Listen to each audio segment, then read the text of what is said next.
In today's video, I'm going to teach you how to hide the owner in Google Drive. As we dive into this, let's make sure you're not only following along, but also understanding each step fully so you can get the most out of this guide. First, you'll want to access your Google Drive account. Make sure you're logged into the right account where the files you want to manage are located. Once you're in, take a moment to navigate to the specific file or folder whose ownership information you wish to conceal. Now, it's crucial to note that Google Drive does not directly allow hiding the owner's details. However, we can cleverly work around this by transferring ownership and adjusting sharing settings to achieve the desired effect. To begin, right-click on the file or folder and select Share. This will open up the Sharing Settings window where you can manage access to your file.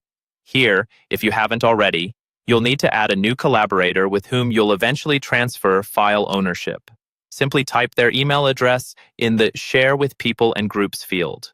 Ensure their email is correctly entered to avoid any chance of errors in the process.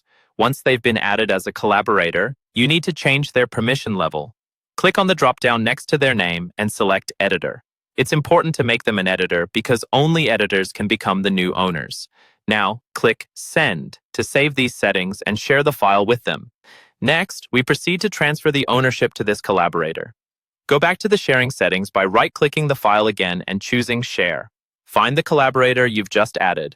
Click on the drop-down next to their name once more, and this time select Make Owner. Confirm this change when prompted by clicking Yes on the dialog box that appears.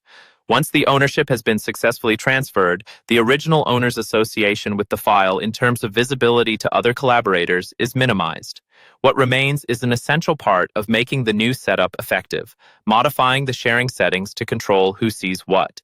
Now that the file has a new owner, if you wish to remain a collaborator without displaying your previous ownership, ensure you still have access as an editor or a viewer. Finally, tighten the sharing settings to suit your confidentiality preferences. You can restrict file sharing to specific people or prevent editors from changing access and adding new people, depending on your needs. Thereby, you retain control over who can see and access this file without exposing the original ownership details. And there you have it, a complete guide on how to effectively hide the owner in Google Drive using an indirect but efficient approach. I hope this has been helpful. Make sure to try it out and feel assured that your privacy concerns are addressed. Thanks for watching, and don't forget to like and subscribe for more handy tech tips.